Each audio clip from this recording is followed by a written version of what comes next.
आज हम सर्दियों में हमारी सेहत के लिए बहुत ही फ़ायदेमंद ऐसी गोंद की पैन बनाएंगे।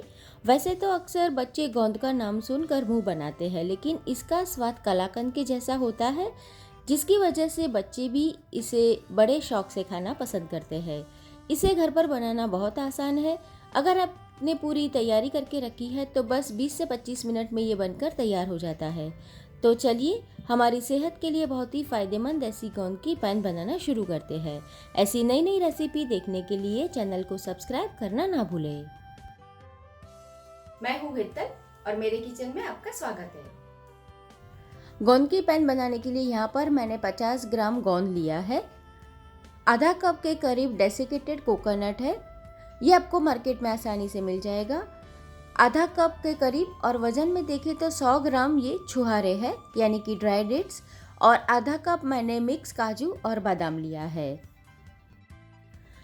साथ में हमें चाहिए 2 टेबलस्पून पिपरी मूल का पाउडर, जिसे गंठोड़ा भी कहते हैं, 2 से 3 टेबलस्पून के करीब मगज, 2 टेबलस्पून सौंठ का पाउडर यानी कि ड्राई जिंजर पाउडर, और 1 टेबलस्पून यहाँ पर मैंने पॉपी सीड यानी कि पोस्तदाना लिया है, और चाहिए 500 ml हमें फुल फैट मिल्क। सबसे पहले मिक्सर के बड़े वाले जार के अंदर हम छुहारे को ग्राइंड कर लेंगे। छुहारे के बीज मैंने निकाल दिए थे और इसे हमें दरदरा इस तरह से ग्राइंड करना है। अगर आप चाहें तो इसका फाइन पाउडर भी बना सकते हैं। इसी तरह से हम काजू और बादाम दोनों को भी रफली ग्राइंड कर लेंगे। काजू और बादाम को भी हमें दरदरा ही ग्राइंड करना है। इस तरह के थोड़े से काजू और बादाम के टुकड़े उसके अंदर रहने चाहिए, ताकि जब भी आप पैन खाएं तो उसका क्रंच आपको फील हो।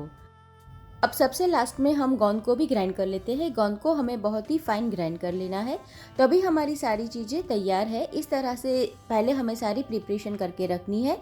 ये छुहारे हैं, गोंद को भी मैंने इस तरह से फाइनली ग्राइंड कर दिया है। काजू और बादाम है, और ये इलायची पाउडर है, और आधा मैंने जायफल लिया है। अगर आपके पास जायफल का पाउडर है तो आप वो भी ले सकते हैं।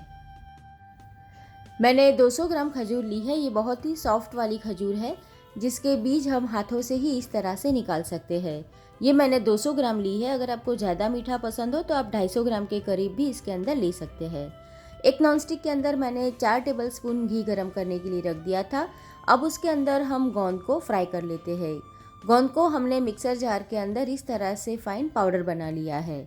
गैस की फ्लेम को हमें स्लो रखना है और स्लो फ्लेम पर ही गोंद को हमें फ्राई कर देना है। जैसे जैसे गोंद घी के अंदर फ्राई होता जाएगा वो फूलने लगेगा और उसका कलर भी चेंज हो जाएगा। अगर आप चाहें तो साबुत गोंद को घी के अंदर फ्राई करके फिर उसका पाउडर बनाकर भी इस्तेमाल कर सकते हैं, लेकिन अगर आप इस तरह से इसे फ्राई कर लेते हैं तो इसमें घी बहुत ही कम लगेगा। यहाँ पर मैंने बबूल का जो गोंद आता है वो लिया है, जिससे बड़ों से लेकर छोटे बच्चे तक खा सकते हैं, और ये गोंद आपको बहुत ही आसानी से कोई भी किराने वाले के यहाँ मिल जाएगा। सर्दियों के मौसम में ये सारी चीज़ें आपको कोई भी किराने वाले के वहाँ बहुत आसानी से मिल जाती है। वैसे तो जब भी हम गोंद की कोई भी चीज़ बनाते हैं सर्दियों के लिए तो उसमें घी की मात्रा बहुत ज़्यादा होती है, लेकिन ये गोंद की पैन के अंदर घी हमें बस सिर्फ इतना ही इस्तेमाल करना है जितना अभी हम गोंद को फ्राई करने के लिए कर रहे हैं। इससे ज़्यादा घी हमें नहीं लगेगा। इस तरह से चलाते हुए गोंद को हम फ्राई कर लेंगे और उलटते पलटते हुए भी उसे अच्छी तरह से सीख लेंगे। अब इसके अंदर हम 500 ml फुल फैट दूध डालेंगे। गोंद की पैन बनाने के लिए आपको फुल फैट दूध का ही इस्तेमाल करना है। दूध डालने के बाद गैस की फ्लेम को हम कुछ देर के लिए फास्ट कर देते हैं, जिससे हमारा जो दूध है वो अच्छी तरह से उबलने लगे। अभी आपको गोंद इस तरह से दिखाई दे रहा है, लेकिन जैसे जैसे दूध फटता जाएगा गोंद भी उसके अंदर मेल्ट होता जाएगा। आप देख सकते हैं कि दूध अभी हमारा फट गया है। ये गोंद की पैन बनाने का जो तरीका है वो कलाकंद के जैसा ही है, लेकिन इसके अंदर हम गोंद डालते हैं। गोंद अपने आप इसके अंदर मेल्ट होता जाएगा। जब दूध फट जाए तब आप गैस की फ्लेम को स्लो कर दें। अगर आप गैस की फ्लेम को फास्ट रखेंगे और ये गोंद की पैन तैयार करेंगे तो दूध फटने के बाद जो मावा तैयार होगा वो इतना सॉफ्ट नहीं बनेगा, और जब भी आप ये गोंद की पैन खाएंगे तो आपके दांतों में वो चिटकने लगेगा। इस तरह से हमें इसे चलाते रहना है। वैसे तो आप गोंद की पैन के अंदर चीनी भी डाल सकते हैं, गुड़ का पाउडर यानी कि जैगरी पाउडर भी डाल सकते हैं, लेकिन आज मैं इसे बहुत ही हेल्दी तरीके से बना रही हूँ। तो यहाँ पर मैंने इसके अंदर मीठापन लाने के लिए खजूर का इस्तेमाल किया है। आप देख सकते हैं कि सारा जो गोंद था वो अभी मेल्ट हो चुका है, लेकिन अभी भी इसके अंदर मॉइस्चर ज़्यादा है, तो कुछ देर के लिए हम इसे और पका लेते हैं। जब मॉइस्चर इतना कम हो जाए तब इसके अंदर हम सारे जो मसाले हैं हमने तैयार करके रखे थे वो डालेंगे। तो सबसे पहले इसके अंदर हम छुहारे डालेंगे।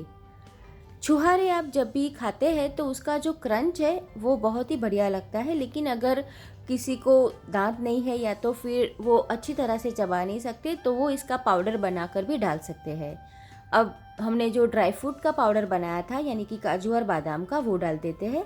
आप इसके अंदर अपनी पसंद के कोई भी ड्राई फ्रूट डाल सकते हैं। मैंने अभी सिर्फ काजू और बादाम लिए हैं, आप चाहे तो पिस्ता या अखरोट भी ग्राइंड करके डाल सकते हैं।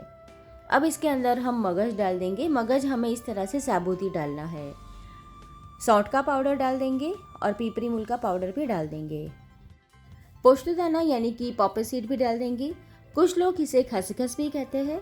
इलायची पाउडर डालेंगे और जायफल को हम इस तरह से ग्रेट करके डालेंगे। तकरीबन आधा टीस्पून के करीब इसके अंदर हमें जायफल डालना है। जायफल आप ज़रूर से डालें, इससे बहुत ही बढ़िया इसकी खुशबू आती है। अब सारी चीज़ें हम अच्छी तरह से मिक्स कर लेंगे। अगर आपके घर में ये एक बार बनाएंगे तो फिर इसे बार बार बनाना पसंद करेंगे, क्योंकि इसका जो स्वाद है वो बहुत ही बढ़िया आता है। बच्चे वैसे तो गोंद की कोई भी बनाई हुई चीज़ खाना पसंद नहीं करते हैं, लेकिन यकीन मानिए दोस्तों, अगर आप इसे घर पर बनाएंगे तो आपके बच्चे भी बड़े शौक से इसे खाना पसंद करेंगे। अब इस स्टेज पर हमें इसे चलाते रहना है। ये बनाने के लिए आप नॉनस्टिक या तो भारी तलिए वाली कढ़ाई का इस्तेमाल करें। इस तरह चलाते हुए हमें इसका जो सारा मॉइस्चर है वो ख़त्म कर लेना है।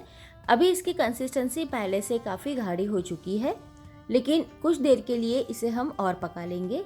अब इसके अंदर हम डेसिकेटेड कोकोनट डालेंगे। अगर आपके पास घर में सूखा नारियल है तो आप इसे कद्दूकस करके या फिर मिक्सर में ग्राइंड करके भी डाल सकते हैं। मैंने अभी रेडीमेड जो डेसिकेटेड कोकोनट मिलता है वो लिया है। अब इसका सारा जो मॉइस्चर है वो ख़त्म हो गया है, तो इसके अंदर हम सबसे लास्ट में डालेंगे खजूर। खजूर के मैंने सारे बीज निकाल दिए थे।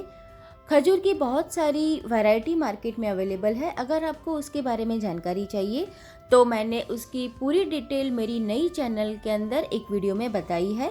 लिंक मैंने नीचे डिस्क्रिप्शन बॉक्स में दे दिया है, तो वो वीडियो देखकर आप बहुत सारी खजूर की वैरायटी के बारे में जान सकते हैं। ये खजूर बहुत ही नरम है, तो इस तरह से जब हम स्पैचुला से उसे प्रेस करेंगे तो वो बहुत ही अच्छी तरह से मैश हो जाएगी। लेकिन अगर आपके पास इस तरह की खजूर नहीं है और जो खजूर है वो थोड़ी सी हार्ड है, तो आप उसे मिक्सर में ग्राइंड करके डाल सकते हैं, या तो फिर 1 से 2 चम्मच घी डालकर उसे थोड़ा सा भून ले तो भी वो नरम हो जाएगी। मेरी जो खजूर है वो बहुत ही नरम है, तो बहुत आसानी से इस तरह से इसके अंदर मिक्स हो जाती है। तो मैंने उसे ग्राइंड भी नहीं किया है और घी के अंदर सौते भी नहीं किया है। आप चाहे तो इस समय पर इसके अंदर 1 चम्मच घी भी डाल सकते हैं, ताकि पैन के अंदर बहुत ही बढ़िया शाइन आ जाए। मैंने अभी नहीं डाला है, आप चाहे तो डाल दें। इसका गोला बनने जैसा अभी टेक्सचर भी हो गया है और ये पैन को छोड़ने भी लगा है। तो अभी हमारी गोंद की पैन बनकर तैयार है। ठंडी होने के बाद इसकी कंसिस्टेंसी थोड़ी सी और गाढ़ी हो जाएगी, तो अभी हम गैस को बंद कर देते हैं। ये पैन को आप बाहर 4 से 5 दिन तक और फ्रीज के अंदर 7 से 8 दिन तक स्टोर कर सकते हैं। इसे हम एक प्लेट के अंदर अभी निकाल देते हैं। आप चाहे तो इसे ठंडी करके भी खा सकते हैं या फिर गर्मा गर्म भी खा सकते हैं। मगज और ड्राई फ्रूट से हम इसे गार्निश कर लेते हैं। तो इस सर्दियों के मौसम में आप ये गोंद की पैन बनाकर ज़रूर ट्राई करें। अगर आप अपने घर पर ये बना रहे हैं तो कमेंट करके मुझे ज़रूर बताएं। आपको ये रेसिपी कैसी लगी वो भी मुझे कमेंट करके बताएं। ऐसी नई नई रेसिपी देखने के लिए अभी तक आपने चैनल को सब्सक्राइब नहीं किया है तो सब्सक्राइब कर दें। बाजू में दिए बेल आइकन पर ज़रूर क्लिक करें और बेल आइकन पर क्लिक करने के बाद उसके अंदर ऑल के नोटिफिकेशन पर क्लिक करें, ताकि आपको सारे वीडियो का नोटिफिकेशन मिले। तो फिर से मिलते हैं ऐसी ही एक नई रेसिपी के साथ।